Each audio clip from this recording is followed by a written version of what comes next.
This your boy Big Crit. Yeah, you already know what it is, man. What's happening, bro? You now rocking with the chaotic vibes of DJ C Chaos on IndioRadio.com.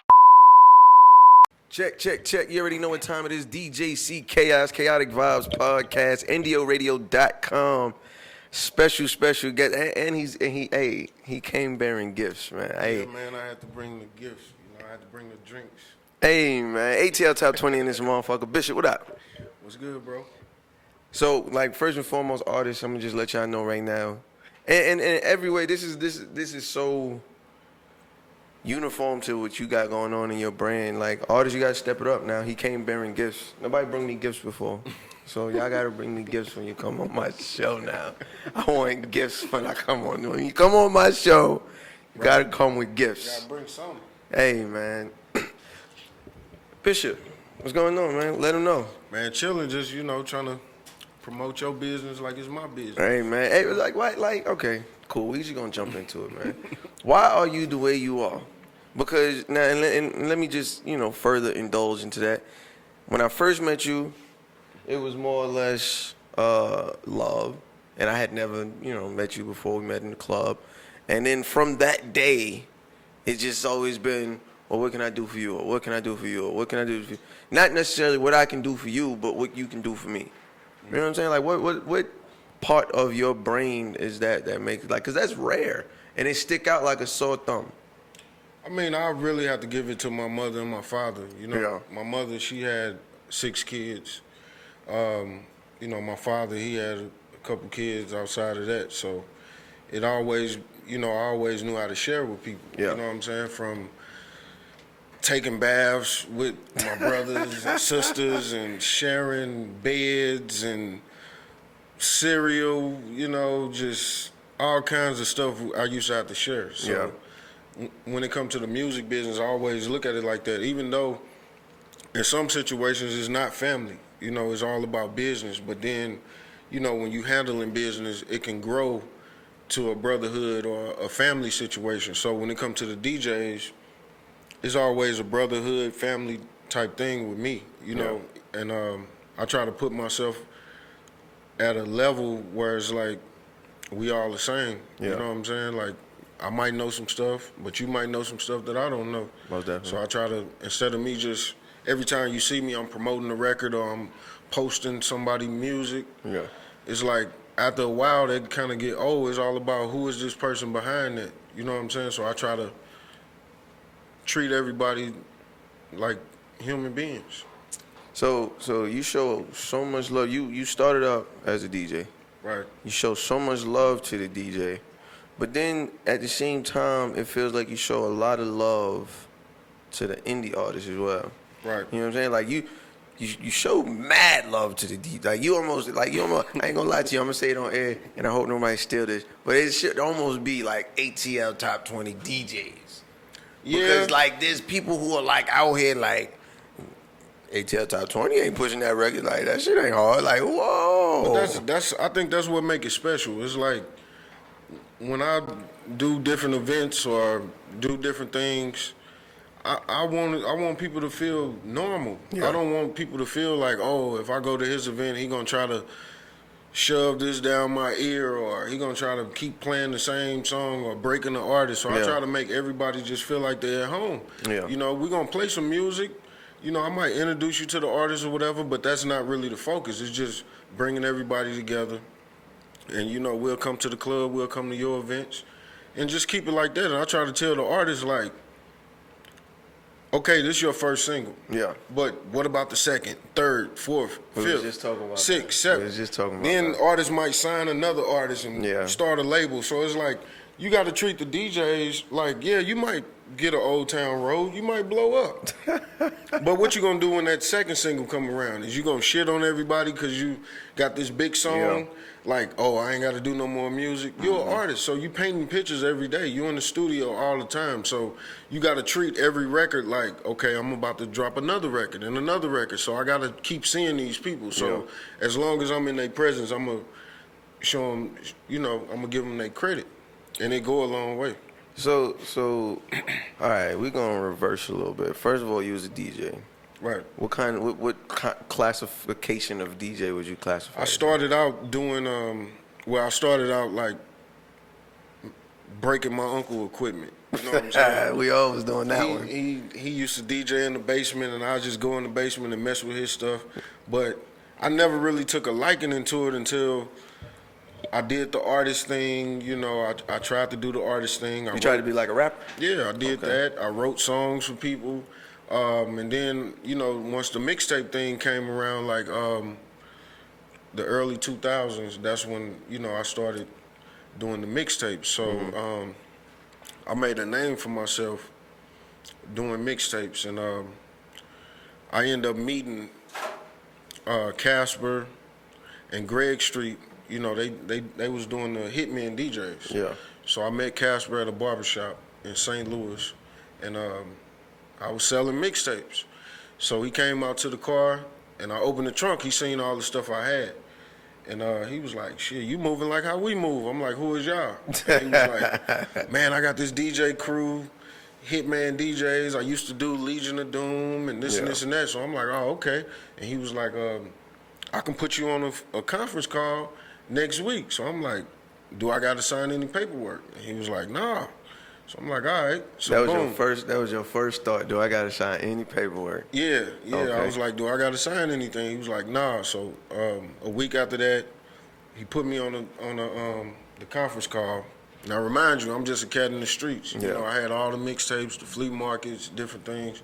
So boom, I get on the conference call. Within a week after that, Young Jeezy came to St. Louis. So at this time, you know, I had the streets with the mixtapes, and then Jay Nix, he was working on the radio. So Jeezy come to St. Louis, the Def Jam rep called me.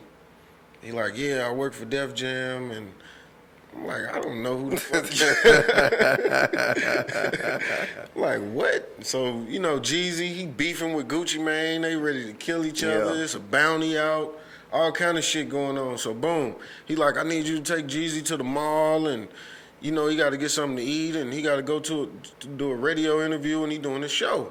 So I'm just, you know, trying to figure it out. Boom, I pick up Young Jeezy. We go to the mall. We get something to eat. I walk in the radio station. Everybody at the radio station, they looking at me like they saw a ghost. They like, because they know, they like, this the dude be in the street with the mixtapes. The mixtape man. How is he with the hottest artist in the world right now? Yeah. You know what I'm saying? I wasn't working on the radio. I didn't have any clubs or anything I was working at. It was just strictly mixtapes. So boom, Jeezy get on the radio. Jay Nix asks him, he like, what would you tell these up and coming artists trying to get in the business? And Jeezy was like, man, make sure y'all don't do no songs with no busters, and make sure y'all holler at DJ Bishop. And ever since the prices went up, they went up so high, I had to relocate. It was like either I was gonna come to Miami, LA, or Atlanta. Yeah. So I had already created a brotherhood with the Hitman DJs in Atlanta. Like at the time, we had DJ Infamous, DJ Scream, DJ Black, DJ Freddie Hydro, Bigger Rankin. Pretty much all the Kid big dogs Joe. that's right now. Yeah, everybody that's pretty much popping. Either they popping now or they created their own companies or whatever. So it was about, at one time, it was about 100 of us. But at the beginning, it might have been 50. Yeah. But it was all over the world. So I was able, at a young age, to go to DJ retreats and go to LA and go to all the record labels and sit in the meetings and go to New York and go to all the record labels, and Puff Daddy take us out to dinner, and 50 Cent, he turns the whole, in Hollywood, he created, when he dropped the single Amusement Park, what was it? It was something. Candy shop? Or no, it was like amusement park or something like that. Man, this dude created a whole amusement park outside of the restaurant just to show us he wasn't playing. Yeah. I'm talking about you walk out, like for one, they done bought out the club, the bar, everything just going, and then you walk outside and get on the Ferris wheel or get on the roller coaster. I'm talking about he had a whole carnival outside of the restaurant that we was at. So that goes into what I'm doing now, like with these events. I want to I don't have the money that 50 Cent have, but I want you to feel like Yeah, that. You know what I'm saying? I most experienced definitely. that shit at a very young age. So Because I was just about to say, like, I feel like DJ retreats are almost like I've never been to a DJ retreat. You know what I'm saying? Like, I'm not a part of a DJ crew, so I've never really been invited necessarily. But it's just kind of like, it almost seems like a lost thing to do. You know what I'm saying? I mean, it's just all about who doing it and how they doing it. You know, like, once again, you go to these things and they try to shove all this stuff in your brain. Like, this the new artist, this the priority, this is that. But most of the time, the music ain't even good. You know, 90% so of the time. it's like, you know, once people seen that you can possibly make a little bit of money, it kind of got redundant. Yeah. You know what I'm saying? Of course, we got the core DJs, Tony Neal, he still do a good job. We do parties together. And there's a few more people that's still, you know, relevant, doing different things, but that's why I try to keep my brand the way it is. I don't want you to feel like you gotta be a part of it or you gotta wear a t-shirt or I try to keep it like I think that's the word of worst part mouth, of it. silent, Yeah. not too much. I can go buy billboards. I can do a lot of these things, but I just try to keep it like grassroots, you know. And I think that's probably like the more organic it feels, the more like people want. Because like I said, like there's DJs who don't know who you are, and because me and you have a relationship, and they be like, "Hey man, ATL top 20," I be like, "Oh Bishop," they be like, "Who?" I don't even show my face. This is Ever. like the first time Hey, I don't really. hey, so I many look like. people said, "Man, he gonna come in there with a mask on." No. I mean, I got different little things, but it's like, you know, at this point in time with this in this game and the position I'm in, I'm confident in my brand. You know, in the beginning, like I've been a part of these DJ crew situations, and I done seen stuff go up and I done seen it go down. So I always took pride in just like crawl before you walk. Most you know what I'm saying? So my thing was, let me go at least 10 years promoting ATL Top 20, promoting the logo, and just promoting the brand instead of me jumping in front of the cameras and trying to do all this other stuff. So it's like I'm confident to the point where I know the brand, like it shocked me. You know what I'm saying? Like when I look at the numbers and look at the people that's opening up these emails and looking at the people that's streaming the music, it's like, okay, you're gonna be around forever. It ain't. It's not like, oh, this something that's just gonna be for the weekend. This, that's a this fact, gonna be though. forever. That's a big fact. So, you know, I wake up every day and I, you know, I thank God that I'm in a position to not only feed my family but feed other people's families. Facts. So explain to me. So we went from Mixtape Man. Did you hit the road with Jeezy? Like you became Jeezy? I have, you know, once I moved to Atlanta, I done been on a couple tours. Like I done did probably at one point in time I did about 4 or 5 shows with Jeezy. Yeah. But you know, DJ Ace, he DJ for Jeezy, but they always open the door like, man, you know, if you want to roll, you can roll, or you know, I done been on the road with, you know, Scotty, ATL. Shout out to Scotty. We were just talking about I Scotty. had a tour. I created an ATL Top 20 tour. I'm working on another one. Big Boy from Outkast, we went on the road with him. B.O.B., London J. Who else we've been on the road with? Starlito, Don Tripp. Oh, you done did some things. Big Crit, went on the road with him. So I kind of, you know, I done learned a lot of stuff when it comes to like the internet and then merchandise Most and definitely. marketing and branding and just touching the people. You know, like a lot of artists don't know you can sell your music at your show. Like I never bought a Big Crit album ever in my life, but when I went on the road, this man had so much merchandise. Yeah. So I went to his booth and man, I bought about $80 worth of merchandise. Most definitely. And it felt like I bought his album. Might as well. He bought his album a couple times. The same you know what I'm saying? with Young Dolph. Like I went on the road with him, DJ Mook, Cap One, DJ Rocksteady. He did the royalty tour. I got to experience that, and you get to see how these fans receive the music in other markets. So it's like, oh man, I can't wait to get back to Atlanta. I'm about to take over. I'm about to do something crazy, because this shit is like you just see all those people going crazy. So it's just motivation. So let's speak on how you went from the mixtape man to ATL top 20? Because that's a big 360, 180, however you want to twist it. Really, man, it's like I said, once Jeezy did that stuff on the radio and told everybody to work with me, I was getting like $5,000 a mixtape. Yeah. You know what I'm saying? It's like Scream was doing his thing. You know, he had the Heavy in the Streets brand, but Scream can vouch for me. Like when Shorty Low and all, when he came out, he was on the road with Scream. They'll come to St. Louis and Scream and call me or text me like, bro, we in St. Louis, pull up on me. Or he was new too. Yeah. You know what I'm saying? Bigger ranking. He was really just getting started. You know, Bigger used to always tell me like, Bishop, how the fuck you go from St. Louis to Atlanta and put out all the mixtapes and be on the highway? And so, I mean, the price went up. So a lot of people couldn't really afford my services. You know, people used to go around and be like, man, he want $10,000 a mixtape. And I did. You know, I might have wanted $5,000 for me to do it and then another $5,000 to press up the material. So it's like, if you can't press up the CDs and the posters and stuff to go with it, I'm not going to do your mixtape. Yeah. So you need at least $10,000 or $15,000 to really do it. So, you know, I started going to parties. Big Meech, he invited me to some of his parties, and they started, you know, getting on my mixtapes, and I ended up moving to Atlanta.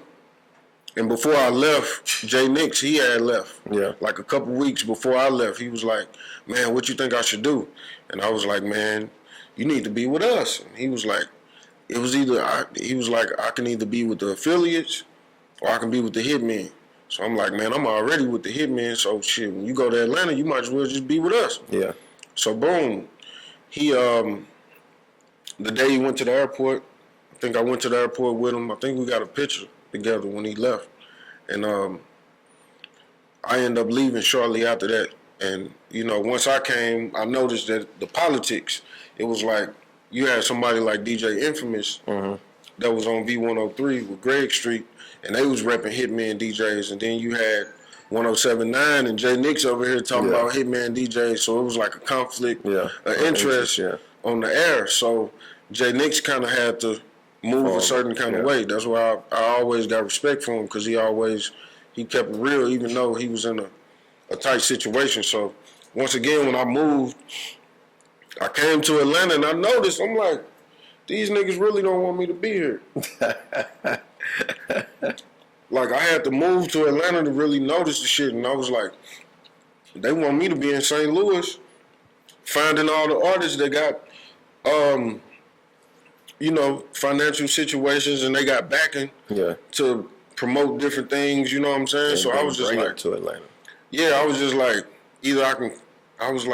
I can't do that no more, you know what I'm saying? I'm like, shit, I'm down here now. Yeah. So as time went on, I kind of like, I'm seeing all the politics and I'm seeing all the bullshit. So I kind of fell back, you know what I'm saying? I was still doing mixtapes. At the time, you know, Future, he had a situation with one of my homies in St. Louis. A lot of people don't know. Future music kind of took off in St. Louis first. And if you do your research, Metro Boomin from St. Louis. Yeah. You know what I'm saying? Yeah. So Future was going back and forth. There's times where me and him, we'll be in the same car. Like, he'll ride with me. Man, you going back to the A, let me jump in the car with you. Yeah. You know, I might take him to my auntie house, or, you know, we'll be in the basement. He might be eating ramen noodles. Like, he'll record a couple songs with my cousin or whatever. Yeah. So I'm in the studio with Future, and then Future take off. Yeah. You know, so a lot of people in St. Louis, a lot of DJs, and then DJs that's a part of Hitman DJs, they like, Bishop, you in Atlanta, man, you with Future them, you got all the music, send me some music. Yeah. I don't want to play the music with the DJ drops on it. So that was the beginning. Yeah. You know what I'm saying? It was like, just being in the sessions with him. Yeah, being in the sessions, you know, before Pluto came out, we in the studio, he was showing me the pictures of his album, that he was like, man, I took these pictures, which one you think should be my album cover? Yeah. So I told him, I'm like, I think you should take your shades off. Yeah. And he was like, why? And I'm like, shit, cause you always have your glasses on. And you don't never show your face. And now you done made it.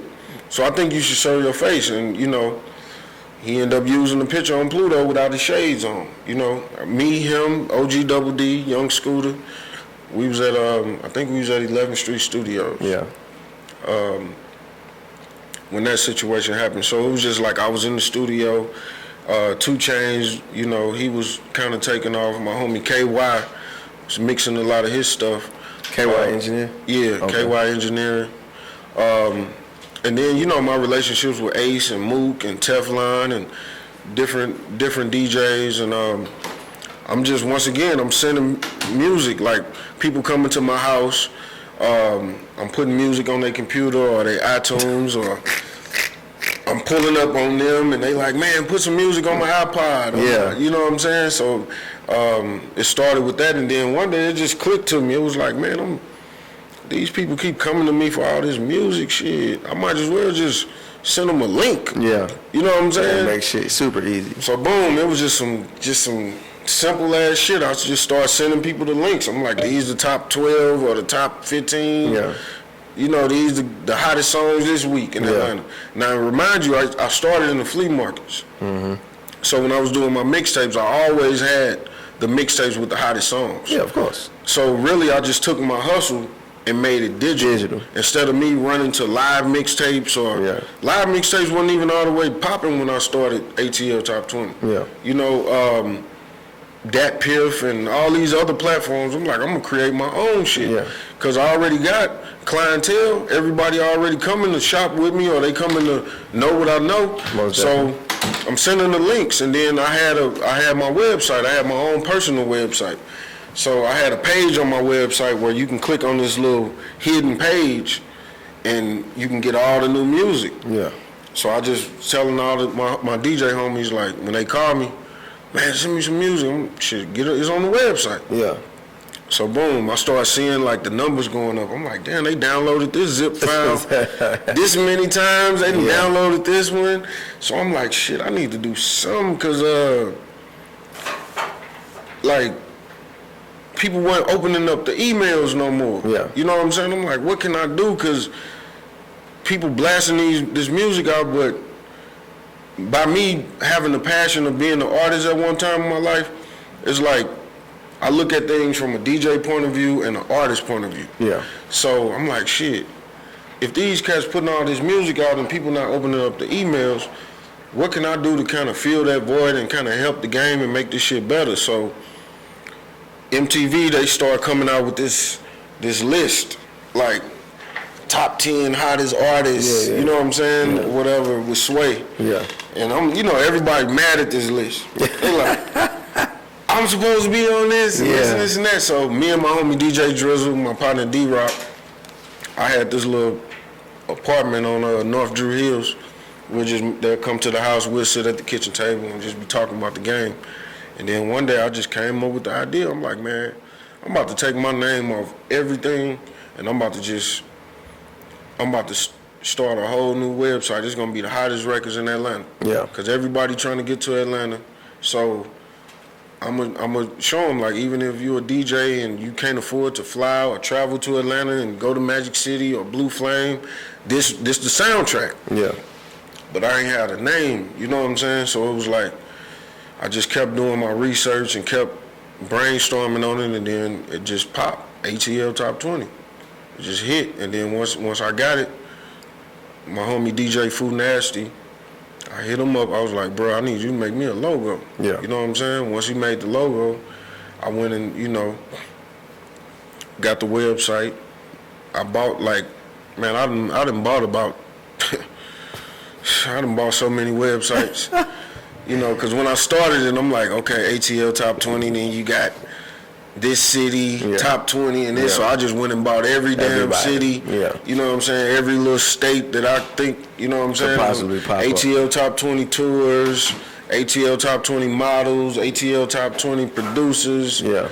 Just anything, hottest records in Atlanta.com, all that shit. You click all that shit, it's going to lead right back to me. Yeah. You know what I'm saying? So I did that, and it was free. You know what I'm saying? I was doing it and everything was cool. And then I realized, I'm like, shit, I'm gonna go broke if I keep doing this shit because I'm spending all my money going to the club trying to see what's the hottest music. You know what I'm saying? Yeah.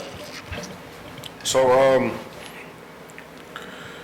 the website crashed a couple times. You know, everybody's trying to download at one time. And I'm just sitting on Twitter or Facebook, like sending out links, like hottest records in Atlanta. Click download. Yeah. I'm just excited. Yeah. But then I'm looking. I'm like, shit. I gotta pay for the bandwidth. I gotta pay for this and pay for that. So I'm like, shit. If I keep doing this shit, you know, people gonna have to subscribe or they gonna have to donate. They gonna have to do something, or else. It's just gonna have to stop. Yeah, I stop. Yeah. You know what I'm saying? So I talked to a few of my homies about it. I'm like, man, what y'all think if I made people donate to the website and give them a password? You think it'll work? And they was like, man, shit, if niggas really, they want what you got or they want to know what you know, yeah, you know. Yeah. So I ain't really getting no bad feedback about it, but I was kind of scared because I was like, what if people just say fuck my website and go to the next website? And then I always learn, like, Rap Radar, for instance, Media Takeout, Bossip, This Is 50. What else was popping at the time? It was a few websites popping. You took it back. I ain't gonna lie. But you remember when Rap Radar came out, it was one way and it was easy to use and you could just scroll through it and then it changed. And it was like, I'm not going to all hip hop no more. I'm not. It's like they got too much shit popping up. It's like, it's okay, y'all made it, but keep the shit for a 3-year-old. You know, a lot of people don't know how to use the internet. A lot of people just now using iPhones and stuff. So that's a fact. I was like, what if they try to switch up on me and go to another site? And man, I did it.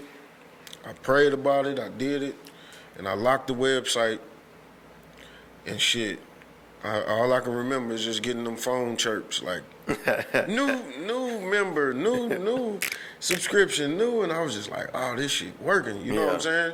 And it was like, you know, just sign up, $5 or something, and it just started working. And since then, man, I done had at least about, I would say at least about probably 2,000 or more people that didn't subscribe.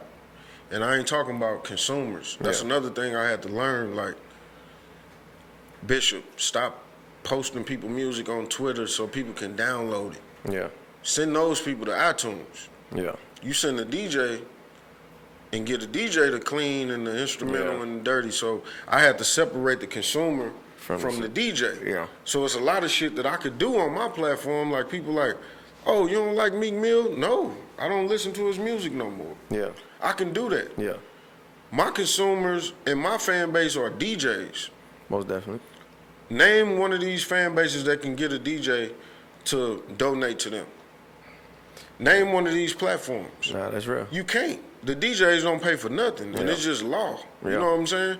But when you build up trust and equity, and you build those relationships, it's like, I got DJs like Bebe, you know, in Dallas. He from he in Shreveport, Dallas. Like, his station cover it all. Yeah.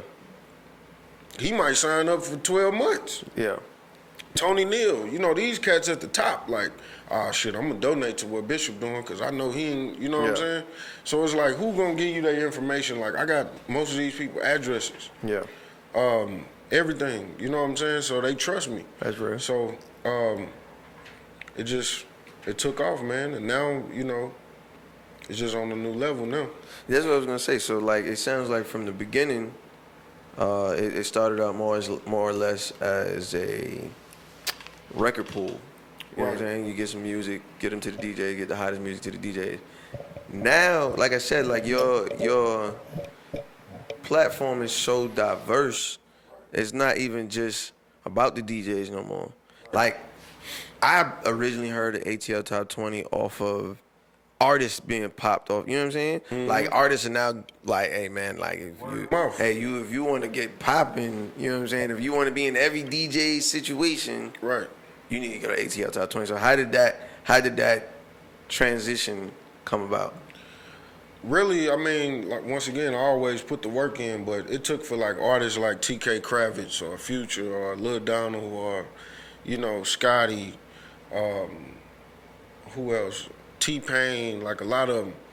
They like, Bishop, man, I was out of town. I was in Cincinnati, and we was at the radio station, and we forgot the music was in the car, and you know how it is when you're at the radio station. Don't nobody want to go back to the car. Hell no. So you got DJs in a whole nother city, like, man, I already got the music. Yeah. And they like, where you get it from?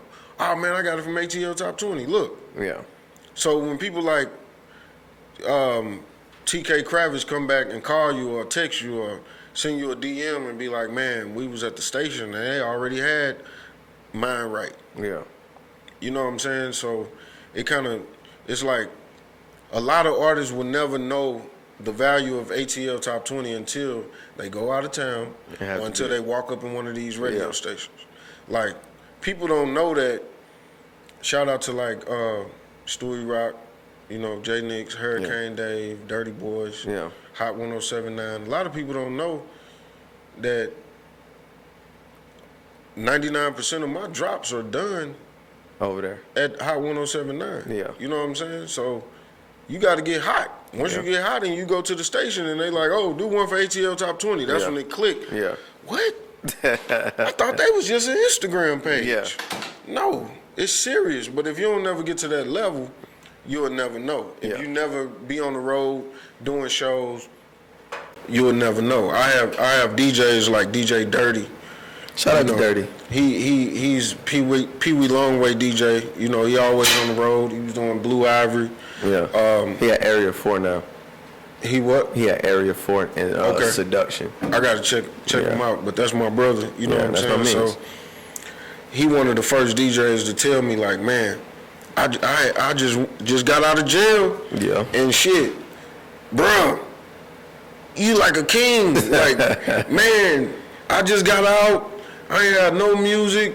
I went to the website. You gave me the password. I'm back at work. Yeah. Thank you. I can never thank you enough. That's a fact. Send me a link. Let me donate you something. Yeah. Let me send you something. Yeah. I appreciate it. You know what I'm saying? So it's just that kind of made me look at it bigger than like this shit really is getting big because this dude been gone for about 12 months, 24 months. He come back. Right, he can go all the way back to Dirty Sprite. Yeah. And collect music and be right back at work like nothing happened. Yeah. Then you got DJs who car might get broken into. Yeah. You know what I'm saying? You got DJs who computer might crash. Or hard drive you got might crash. New DJs, younger DJs that just starting out that, they might go to the Guitar Center and get a credit card or, somebody might get them a gift card. They can buy them some equipment or they might invest on their own and they might need the music. Yeah. So it's like, what's a little donation, sign up to ATL Top 20, get the music and go to work. And if you're a DJ in New York or you're a DJ in California, we already know on the West Coast they ain't playing shit but Nipsey, Tupac and Biggie.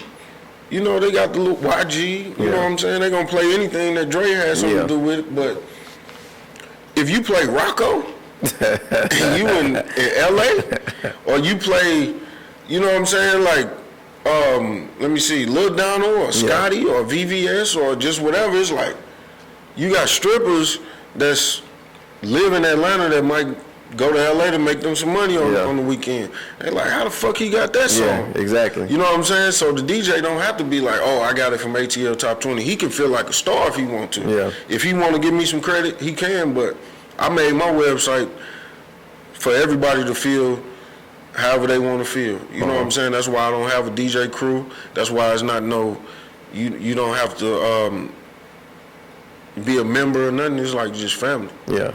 Because I want everybody to feel like they doing something. So it's like, shit, if you come to my website, get the music, and you playing Rocco in New York, LA, or whatever, and we know the shit new, and it's like, how you get that? You can feel special. Like, that's the best feeling of a DJ when somebody come to the booth like, man, how you get that song? How you know about it? It just came out last night. Yeah. That's the best feeling. It's priceless. You know what I'm Ain't saying? nothing like it. Ain't nothing like it for It's sure. priceless. That's why I don't put no watermarks on the music. You know, I can really get scandalous. Like, oh, if you download from ATL Top 20, when you play it, the logo is gonna pop up on your Serato or your. I don't do none of that shit, dog. You can get it can get real crazy. Or you could put a drop in the middle of that motherfucker. Yeah, I don't do none of that shit because I felt I was that person before, man. I was that person that had to play them DJ Scream drops. Yeah. You know, I had to play them bigger ranking drops. And I had to go through situations where you might call a DJ and be like, man, could you send me that record without the drops? Yeah. And it's like, how could you ask a DJ for that if he broke the artist? And it's just a real tight situation. So I try to make it like these are top 20 hottest records without DJ drops. No disrespect, but it's just everybody can feel like a star wherever you at. Most definitely. So when did or why is it so important?